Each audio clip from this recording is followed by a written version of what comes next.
Hello and welcome to another episode of Virtual Legality. I'm your host, Richard Hoeg, managing member of the Hoeg Law business law firm of Northville, Michigan, talking to you today about something we don't discuss very often in this space. Not because it isn't virtual, it is, and certainly not, as we'll see in today's video, because it doesn't have anything related to legality.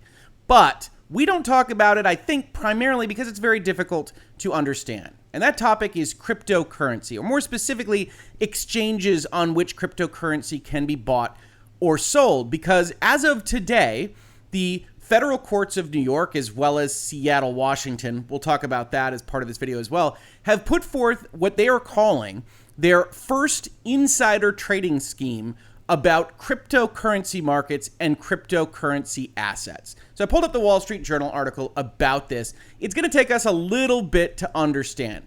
For the most part, the basics of this involve insider trading, as I discussed. And if you're talking about a stock market, you're talking about bonds, promissory notes, debt instruments, whatever we've been using to talk about financial markets for hundreds of years now, insider trading is pretty well known and understood, right? You work at a company, you know some big news about that company, and so you sell against a public market or you buy against a public market because you know the company's Q1 financial report is going to be much bigger than the markets currently understand, and you can make a pretty penny by buying low and selling high, or vice versa. And we understand that that's a problem on the markets, although different economists will argue about whether that is in fact the case, but the law understands that it's a problem on the markets, and that's easy enough to explain.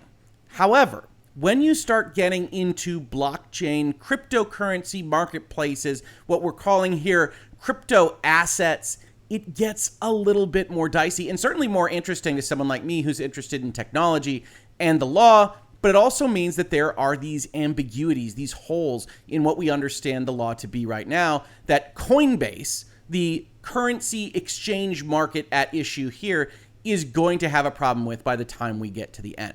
Now, what is this story today?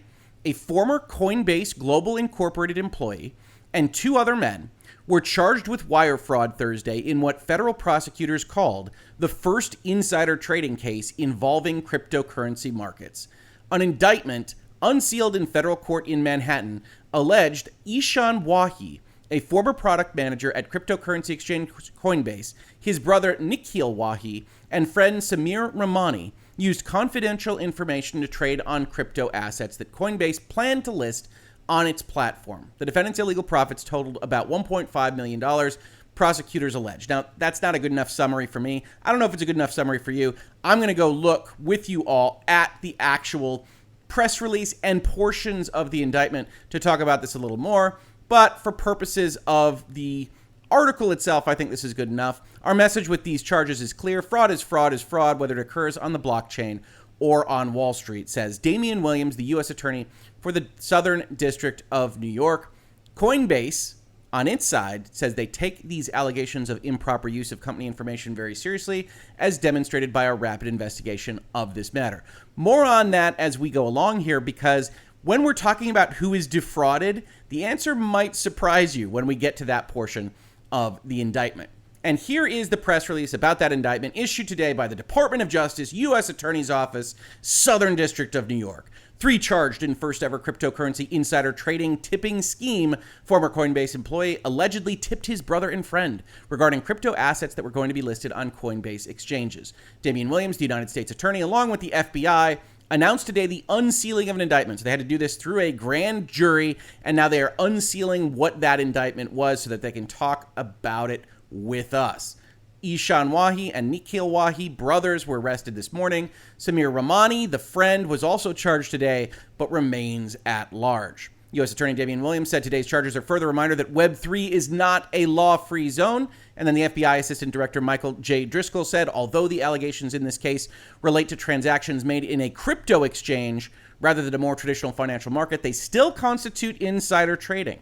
As alleged, the defendants made illegal trades in at least 25 different crypto assets and realized ill-gotten gains totaling approximately $1.5 million. Now, as we've talked about in terms of structure here, and you'd hear this in law school if you were to go there as well, it's important to note that assertions like this one from the FBI are just that.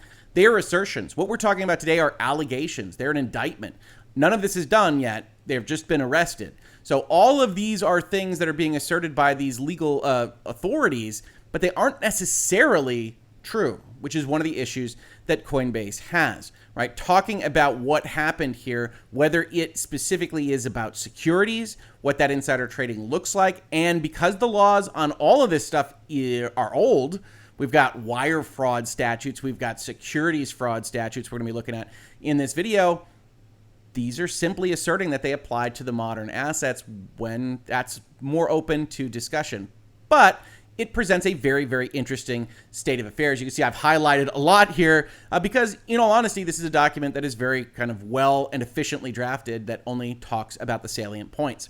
At all relevant times, Coinbase was one of the largest cryptocurrency exchanges in the world. Coinbase users could acquire, exchange, and sell various crypto assets through online user accounts with Coinbase. Periodically, Coinbase added new crypto assets to those that could be traded through its exchange, and the market value of crypto assets typically significantly increased after Coinbase announced that it would be listing a particular crypto asset. Accordingly, Coinbase kept such information strictly confidential and prohibited its employees from sharing that information with others, including by providing a quote-unquote tip to any person who might trade based on that information. So, Coinbase is a big exchange. You can think of it like the New York Stock Exchange, if that's helpful in terms of understanding what's happening here. They're a big exchange, and when they allow something here called a crypto asset to be exchanged on their marketplace, that tends to increase the price of that asset because liquidity and availability of trading is important when you're trying to value anything. Whether that's a security or anything else, the ability to sell it openly and easily is something that's going to raise its intrinsic value, at least on some parameters. So Coinbase, very popular. Lots of people use Coinbase. And if you happen to know which crypto assets out there in the world, I almost said in the ether, but that would be a problem for this conversation. We'll get there. Out in the world are going to be put on this marketplace, well, then you could make a pretty penny, just like we talked about with insider trading in more traditional markets, by buying up those assets before they're otherwise traded on the exchange. Beginning in approximately October 2020, Ishan Wahi worked at Coinbase as a product manager assigned to a Coinbase asset listing team. In that role, Ishan Wahi was involved in the highly confidential process of listing crypto assets on Coinbase's exchange and had detailed and advanced knowledge of which crypto assets Coinbase was planning to list and the timing of public announcements about those crypto asset listings. Beginning at least in August 2021 and continuing through May of 2022, Ishan Wahi was a member of a private Coinbase messaging channel reserved for a small number of Coinbase employees with direct involvement in the Coinbase asset listing process. The private channel was used to discuss, among other things, exact announcements, launch dates, and timelines that Coinbase did not wish to share with all of its employees. So here, this is important because they're trying to establish that this was information that Coinbase was trying to keep confidential and proprietary, that it was important to what they were providing, a fair and open market to their customers, that this kind of information not get out and that its own employees didn't otherwise make money on this kind of thing. From the video game side of things, you might remember that we did a story on an Electronic Arts employee that was otherwise engaged in various malfeasance with respect to the, I believe it was FIFA Ultimate Team cards, and how that can cause a problem. It could cause a problem like this, in all honesty, wire fraud, but we'll get there. Now, what was the scheme? You could probably piece it together just from the information put forth in the background, but on at least 14 occasions, beginning at least in June 2021 and continuing through April of 2022, Ishan Wahi knew in advance both that Coinbase planned to list particular crypto assets and the timing of Coinbase's public announcements of those asset listings, and misappropriated that Coinbase confidential information by tipping either his brother, Nikhil Wahi, or Ishan Wahi's friend and associate, Samir Ramani, so that they could place profitable trades in those crypto assets in advance of Coinbase's public listing announcement. After getting tips from Ishan Wahi, Nikhil Wahi, and Ramani used anonymous Ethereum blockchain wallets to acquire crypto assets shortly before Coinbase publicly announced that it was listing or considering listing those crypto assets on its exchanges. Here's where somebody will put in the comments that the logo on the thumbnail to this video is actually a Bitcoin and not Ether or Ethereum related, and you got me. I like that picture better, and it's still a cryptocurrency at the end of the day. Following Coinbase public listing announcements, Nikhil Wahi and Ramani sold the crypto assets for a profit. They bought these things that they knew were going to go on this marketplace that is very popular. When they went on that marketplace, they inflated in value, and they sold them into market at that inflated value. Based on confidential information provided by Ishan Wahi, Nikhil Wahi, and Ramani, collectively traded shortly in advance of at least 14 separate Coinbase public listing announcements concerning at least 25 different crypto assets. As a result of the insider trading scheme, Nikhil Wahi and Ramani collectively generated realized and unrealized gains, those are tax terms, totaling at least approximately $1.5 million. They made $1.5 million on doing this particular thing over the course of not a long period of time. June 2021 to April 2022, less than a year. They made $1.5 million just moving this information and buying these assets around. Allegedly, right? These are all accusations in this document, and they'll have to move forward with this particular claim against these three individuals. To conceal their purchases of crypto assets in advance of Coinbase listing announcements, Nikhil Wahi and Ramani used accounts at centralized exchanges held in the names of others and transferred funds, crypto assets, and proceeds of their scheme through multiple anonymous Ethereum blockchain wallets. Nikhil Wahi and Ramani also regularly created and used new Ethereum blockchain wallets without any prior transaction history in order to further conceal their involvement in the scheme. Now, if you aren't used to talking about cryptocurrency, and frankly, I don't talk about cryptocurrency a lot, some of that might have gone past your head, but suffice it to say, what we're talking about here are assets of some kind. Right? If we were to dive into the indictment, we would see that one of the assets that they got in front of was something called Tribe. And Tribe describes itself as an Ethereum token that governs the FEI protocol, which issues a separate decentralized stablecoin called FEI that attempts to maintain a value of US $1. Tribe can be used to vote for FEI protocol upgrades and to adjust FEI stablecoin monetary policy. No? No clearer? Well, we can back up another step because Ethereum tokens are described by Coinbase as follows. They are simply digital assets that are being built on top of the Ethereum blockchain. They benefit from Ethereum's existing infrastructure instead of developers having to build an entirely new blockchain. We can maybe think of this as an operating system, or I think they also describe it as an app store in Coinbase's own documents, but not an app store that is controlled by anyone, Ethereum being decentralized. They also strengthen the Ethereum ecosystem by driving demand for Ether, the native currency of Ethereum needed to power the smart contracts. And Ethereum is a platform that can be used to create any arbitrary smart contract, including smart contracts that represent digital assets called Ethereum tokens. Ethereum tokens can themselves then represent anything from a physical object like gold to a native currency used to pay transaction fees. And then they give two different crypto asset designations there. And then they're very careful. They say in the future, tokens may even be used to represent financial instruments like stocks and bonds. And if you're paying attention at home, those are securities. Those are very specifically securities as defined by the law. We, of course, have a Securities and Exchange Commission, the SEC, where we talk about things like stocks and bonds. And one of the things that Coinbase wants to make very clear, and will and does want to make very clear with respect to what's happening today, is that the assets in question were not securities. The SEC disagrees. We're going to talk about that. Tokens are often issued to the public through a crowd sale called an initial coin offering. The creators of the token will issue the token to others in exchange for Ether and sometimes Bitcoin and other digital currencies. And it is the way that you can make a ton of money if you know when asset offerings are going to happen. Now, we then get a little bit more dramatic, a little bit more airport thriller. Ishan Wahi's attempt to flee the United States. On April 11th, 2022, Coinbase announced that it was considering potentially listing dozens of crypto assets on its exchanges. Based on Coinbase confidential information provided by Ishan Wahi, Ramani caused multiple anonymous Ethereum blockchain wallets to purchase large quantities of at least 6 of the crypto assets that were to be included in Coinbase's April 11th, 2022 listing announcement. So Coinbase says, hey, we're going to do a really big series of announcements here. They're all going to be up on the exchange. And Ishan Wahi apparently leaks that to his friend Ramani. Ramani buys, well, perhaps a little too much. It's always when you get greedy, criminals. Shortly after Ramani traded in advance of Coinbase's April 11th listing announcement on April 12th, 2022, a Twitter account that is well known in the crypto community tweeted regarding an Ethereum blockchain wallet that bought hundreds of thousands of dollars of tokens exclusively featured in the Coinbase asset listing post about 24 hours before it was published.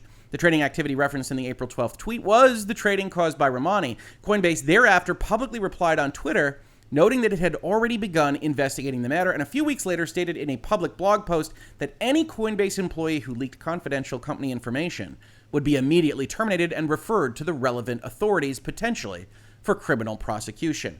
On May 11th, 2022, about a month later, Coinbase's director of security operations emailed Ishan Wahi to inform him that he should appear for an in-person meeting relating to Coinbase's asset listing process at Coinbase's Seattle, Washington office on Monday, May 16th, 2022.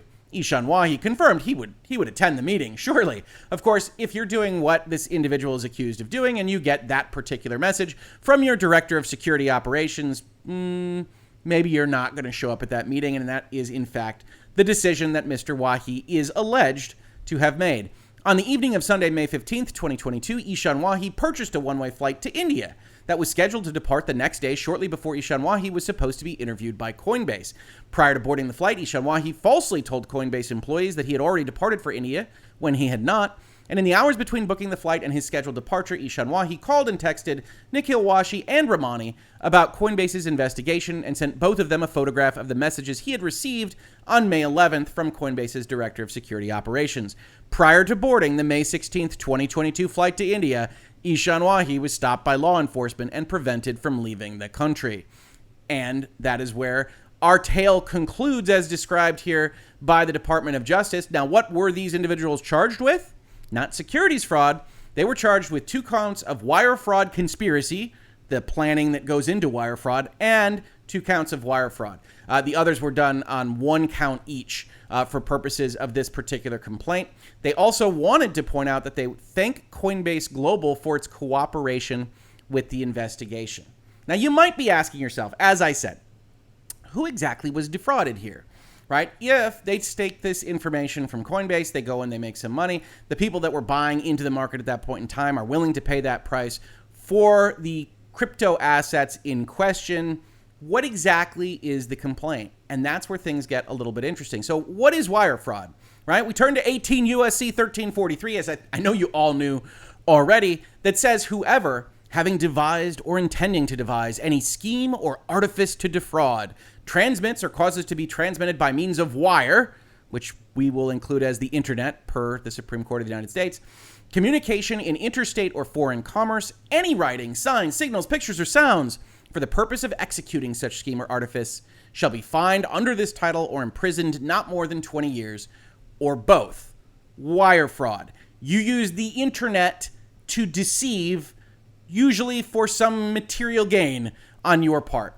Overall, that's not a law that really explains what it is that we're looking at in any given instance. It's one of the reasons why wire fraud is used so often by the federal government, is that it is flexible. Here, they used apps, they used their phones, they used the internet to take information from Coinbase and make money off of it, which, if we actually dive into the indictment, is exactly what they're accused of. Here, I promised that we'd reference Tribe. They also go over all these other ones: XYO, ALCX, Gala, ENS, Power, all as crypto assets that this was done on, big collections of them in April. And we keep scrolling down past the first 20 paragraphs to get to what they're actually accused of. So first we start with the conspiracy to commit wire fraud. From at least in or about July 2021 up to and including in or about May 2022 in the Southern District of New York and elsewhere, Ishan Wahi and Nikhil Wahi, the brothers, and others known and unknown, willfully and knowingly did combine, conspire, confederate, and agree together and with each other to commit wire fraud. It was a part and object of their conspiracy that Ishan Wahi and Nikhil Wahi and others known and unknown, knowingly having devised and intending to devise a scheme and artifice to defraud, and for obtaining money and property by means of false and fraudulent pretenses, representations, and promises, would and did transmit and cause to be transmitted by means of wire and radio communication in interstate and foreign commerce, writing, signs, signals, pictures, and sounds for the purpose of executing such scheme and artifice. That's in violation of the law that we just read. They prepped for this thing, and so you can accuse them, you can charge them with conspiring. The second charge, exactly the same as the first, just with a different coupling, Ishan Wahi and Samir Ramani, and then we get into what the wire fraud actually is. Who is defrauded here, right? Allegations are hereby repeated from at least in or about July 2021 up to and including at least in or about May 2022 in the Southern District of New York and elsewhere. Ishan Wahi and Nikhil Wahi, the defendants, knowingly having devised and intending to devise a scheme and artifice to defraud, and for obtaining money and property by means of false and fraudulent pretenses, representations, and promises, transmitted and caused to be transmitted by means of wire and radio communication in interstate and foreign commerce, writing, signs, signals, pictures, and sounds for the purpose of executing such scheme and artifice. So the same thing we just read. The law is not an efficient beast when it comes to writing these kinds of documents, but here's the explanation. To wit, Ishan Wahi and Nikhil Wahi participated in a scheme to deprive Coinbase of its exclusive use of confidential business information related to Coinbase's plans to list certain crypto assets on its exchanges by converting that information to their own use and relying on it to engage in profitable trades in crypto assets in breach of Ishan Wahi's duties of trust and confidence to Coinbase. So who was defrauded here? It's not an accusation that the market was defrauded or that individual investors were defrauded. This effectively all rests on a federal criminal complaint that an employee absconded with business trade secrets for their own devices and are chargeable under wire fraud and conspiracy to commit wire fraud. This sounds like it may well be true and applicable for purposes of this indictment and these charges. However, we do have to note that that's not exactly what the wire fraud concepts and other things like insider trading were entirely designed around preventing. So here we have a very special kind of circumstance because, I would argue, they don't have a clear tie to the securities laws.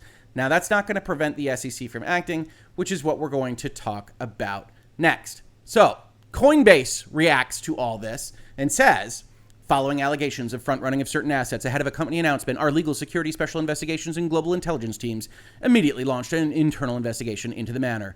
In the course of our investigation, we identified 3 suspects, a Coinbase employee who we believe had violated our global digital asset trading policy, their policies and procedures, and 2 individuals not employed by Coinbase who we believe he was working with. Once we collected sufficient information to be confident in our suspicions, we provided that information about these individuals to the DOJ and terminated our employee. On July 21st, 2022, that's today, the DOJ criminally charged these individuals with committing wire fraud and wire fraud conspiracy in connection with misusing Coinbase confidential information about asset listings. We appreciate the DOJ's recognition of our help in holding these individuals accountable, and we take allegations of improper use of our information very seriously. But we understand that the SEC has separately filed securities fraud charges relating to this wrongdoing today. The DOJ did not charge securities fraud. No assets listed on our platform are securities because that presents a whole host of problems that the SEC would be very interested in. And the SEC charges are an unfortunate distraction from today's appropriate law enforcement action. We're happy with the Department of Justice. We're not happy with the SEC. Why? Because the SEC implies that Coinbase has many, many, many more problems than are just apparent today. Washington, D.C., July 21st, 2022. The Securities and Exchange Commission today announced insider trading charges against a former Coinbase product manager, his brother, and his friend for perpetrating a scheme to trade ahead of multiple announcements regarding certain crypto assets that would be made available for trading on the Coinbase platform. We are not concerned with labels, but rather the economic realities of an offering, said Gerber S. Grewal, director of the SEC's Division of Enforcement. In this case, those realities affirm that a number of the crypto assets at issue were securities, hopefully all of them, for purposes of their criminal complaint, since the SEC only has jurisdiction over securities. I know this might come as a shock. The Securities and Exchange Commission really only has power over securities. And as alleged, the defendants engaged in typical insider trading ahead of their listing on Coinbase. Rest assured, we'll continue to ensure a level playing field for investors, regardless of the label placed on the securities involved. As today's case demonstrates, whether in equities, options, crypto assets, or other securities. So all of these are in the framework, the bucket, as claimed by the SEC right now. And this hasn't been adjudicated at all, that everything that we just described, crypto assets included, are securities. We will vindicate our mission by identifying and combating insider trading in securities wherever we see it.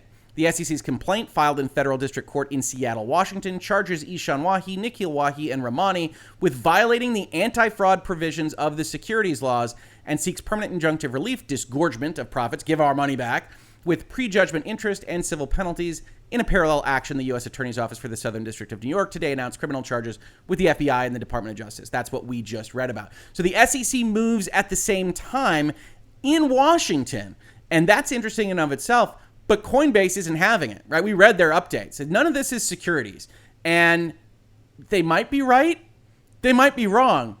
In the United States, we're not great about defining securities, right? And this is something that Coinbase points out in their petition to have the SEC regulate their industry, which is interesting in and of itself, but it also is a good sample for what the main test is here. We call it the Howey test because that was the name of the court case that brought this test. And in the SEC rules, in the Exchange Act, in these various places that cover how securities are to be bought and sold in the United States, there is the notion that when we're defining securities, it's stocks, it's bonds, sure, it's also investment contracts and quote unquote any note, which is a little bit tricky to interpret. So the courts have done that for us over a long period of time. Howey is actually from 1946, a little bit before the blockchain.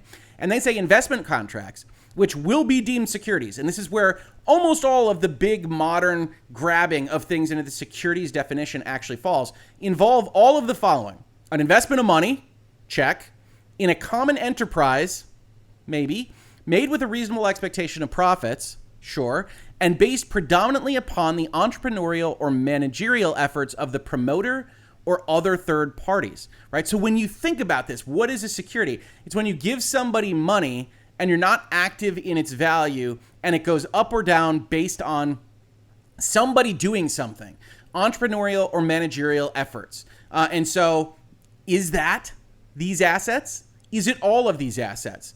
Are they, by virtue of being a crypto asset, automatically securities? Or do we have to dive a level deeper to understand what it is that they do, right? And we can go back to how Coinbase is actually discussing this, right? When we look at this, they're very careful to say these represent gold. That's a commodity. That's a thing. They represent native currency to pay transaction fees. In the future, they might even represent securities, stocks and bonds. Now, your mileage may vary as to whether you think what Coinbase is doing right now is operating as a securities market or not. They differ, and that's where things get wild because, as I said, the Securities and Exchange Commission does have these rules. Anti-fraud, it shall be unlawful for any person to use or employ in connection with the purchase or sale of a security, whether it's registered or not, any manipulative or deceptive device. This is where insider trading lives. They made a whole rule about it, which we've discussed a lot in Virtual Legality, called 10b-5. This is where you say you're not allowed to make materially false statements or otherwise forget to say something that people would find important. This is one of the things we're discussing at length in the kind of thing we're talking about with respect to Elon Musk and Twitter. Are untrue statements made in their representations? Did they omit to state something material? Why are we talking about an SEC rule in that context? Because a lot of merger agreements borrow this language because it's deemed to be fulsome, to cover every aspect that you'd want to cover in these kinds of concepts. So this language appears in the representations and warranties of the Twitter merger agreement. It all comes together all the time. But in each case, the SEC is bound by things related to the sale of a security. Did this involve the sale of a security? Coinbase doesn't think so. And more to the point, launching today at the same time that they've got major employee security and leaked information issues, what they go out with is a request, as I mentioned, for the SEC to regulate them. Coinbase filed a petition asking the SEC to begin rulemaking on digital asset securities. They also went out to places like Fortune with headlines like Coinbase says the SEC's lack of clear digital securities rules is a huge missed opportunity. So they have all of these blog posts, all of this discussion, and basically what they say about the Howey test is as follows. It is often difficult to determine what a jurist was thinking when they drafted a given piece of law. Not sure that jurist is the right word there. That's usually judges. But I think it is reasonable to assume that none of the authors who drafted these security statutes from the 1930s or the subsequent Supreme Court tests interpreting those statutes did so while thinking of a day when a decentralized, cryptographically based automated financial instrument would be adopted en masse by millions of people in the United States and around the world. Put simply, when these authors were writing rules to regulate square pegs, they did not account for how those rules would impact the unpredictable round holes of the future. We need regulation so that we can figure out what the heck are securities. Lack of regulation for the subset of crypto assets that are securities. What are they? Help us with definitions. Help us understand how we can comply. And we have a problem that blockchain technology is not able under the current rules to be used as a reliable record of transactions, even though that's what we do. That's our business model. We'd really like it to remain legal. We think it's legal right now. SEC, could you help us out? So interestingly, and I have to say I at least respect the hustle here, Coinbase has taken this article from the Wall Street Journal and others like it that really are a major PR problem for the company and decided to spin it into articles. This says that it's about Coinbase, but it's actually written by their own guy here. If we scroll down to the bottom of the Fortune article, we see this is Coinbase's chief policy officer. He also wrote the blog post and basically copies himself in both of these places and says, hey, we need to be regulated. We have some recommendations, right? I skipped this. I went right down to the Howey test. But this is their 30-page recommendations to the SEC saying that we need to be regulated. Here's how it should be done. This is an attempt at regulatory capture to actually make the rules themselves that they think will benefit themselves in the market. Not that that's necessarily wrong in the context of a specific petition here, but it is a very interesting thing. So if you've already got feelings on cryptocurrency or, heck, NFTs or other blockchain related things, you're probably not too terribly surprised by all of this. But it is interesting from a legal perspective to really dive in and analyze whether or not the Department of Justice is in good stead with what they said on this, whether the SEC is, and whether they should be. I think we can all look at the narrative that was presented by the Department of Justice and say, yeah, something's probably wrong there. That's something that the laws should regulate. But that doesn't mean that they presently do. And that's part of the story as well, as Coinbase is using to try to leverage this story from a negative into a positive. That's been Virtual Legality for today. If you enjoy these kinds of conversations about the business and law of technology, video games, cryptocurrencies, and more, please consider supporting the channel. We cannot do it without viewers and listeners like you. We've got a wonderful place to support us at Utreon. Most of the money that goes to that will come directly to us. Or if you just prefer Patreon because you've been there longer, or you're just more familiar with that platform, we also have a Patreon available as well. If you don't like either of those options, please consider just subscribing, ringing the bell, upvoting, downvoting, leaving comments, engaging with other comments, and doing all the nice things that YouTube likes to let them know that you are enjoying the content here on the Hoeg Law YouTube channel. Otherwise, if you caught this on YouTube, thank you so much for watching. And if you listen to it as a podcast, thank you so much for listening. And I will catch you on the very next episode of Virtual Legality. Virtual Legality is a YouTube video series with audio podcast versions presented as commentary and for education and entertainment purposes only. It does not constitute legal advice and does not create an attorney-client relationship. If you have legal questions about the topics discussed, please consult your own legal counsel.